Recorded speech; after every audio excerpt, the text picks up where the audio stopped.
A State Department staffer overheard President Trump asking a top diplomat about investigations he wanted Ukraine to pursue that he believed might help him in the 2020 election. Another senior diplomat told Congress on Wednesday. William Taylor, the acting boss of the U.S. diplomatic mission in the Ukrainian capital of Kyiv, added that detailed earlier testimony he gave House investigators about the Ukraine affair. Taylor said a diplomatic staffer told him that the staffer was with Gordon Sondland, the ambassador to the EU, when Sondland got a phone call from Trump. The staffer could hear President Trump on the phone, asking Ambassador Sondland about the investigations, Taylor said. Continued Taylor. Ambassador Sondland told President Trump that the Ukrainians were ready to move forward. Further, Sondland told the staffer that President Trump cares more about the investigations of Biden, which Giuliani was pressing for. In exchange for those investigations, witnesses say, Trump was prepared to meet in person with his Ukrainian counterpart, Volodymyr Zelensky, and sustain financial assistance appropriated by Congress that Washington had been providing to Ukraine since it was invaded by Russia in 2014.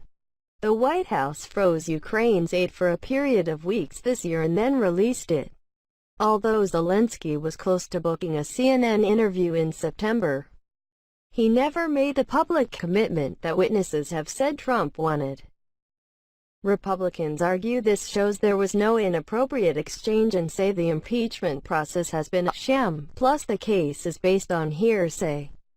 They argue, and, for some supporters, Trump's actions were legitimate or, at very least, not impeachable. Intelligence Committee ranking member Devin Nunes, Kyiv, also said Democrats have lost all credibility following the Russia imbroglio and called their impeachment inquiry a carefully orchestrated media smear campaign. The spectacle is doing great damage to our country, he said. It's nothing more than an impeachment process in search of a crime. Congress has no choice but to act. No, Democrats argue. They say that Trump has so abused his office that Congress has no choice but to reach for one of its rarest and most serious remedies, impeachment.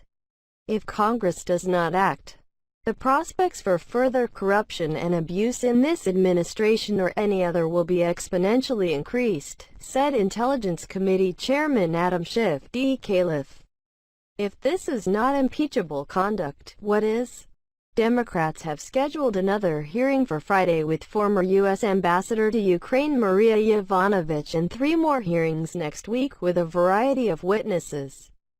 Investigators also said on Wednesday they're scheduled closed-door depositions with 2 more witnesses, David Holmes of the State Department and Mark Sandy, an official from the Office of Management and Budget. The witnesses for Wednesday's hearing, Schiff called Taylor and Deputy Assistant Secretary of State George Kent to tell their stories. They've already spoken to investigators in closed depositions and repeated much of their stories on Wednesday. Taylor's detail about a staffer overhearing Trump's phone call, however, was new.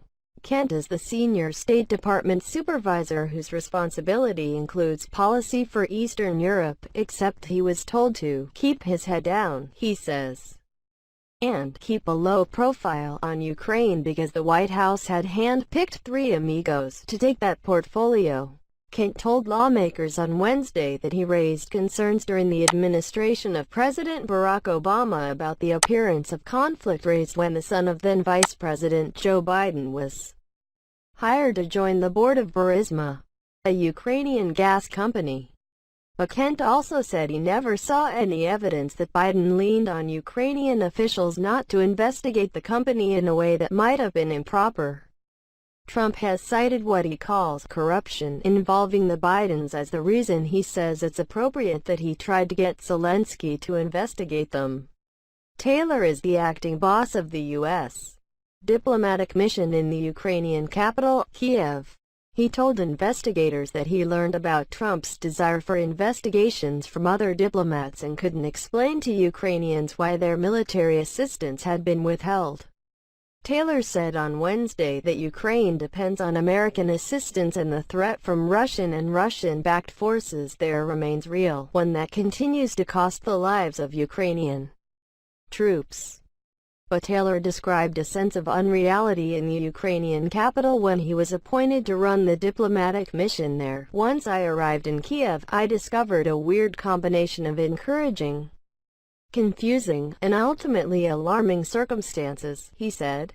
Kent and Taylor opposed Trump's pressure policy, in part because it was run by Trump's personal lawyer Rudy Giuliani, not someone within the foreign policy establishment, and in part because they thought it was bad on its merits.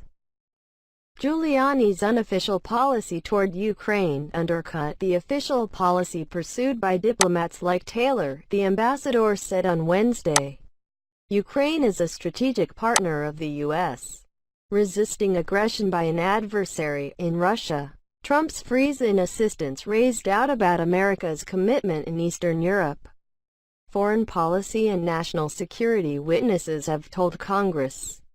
Trump's allies. Nunes is leading the defense for the president on Wednesday.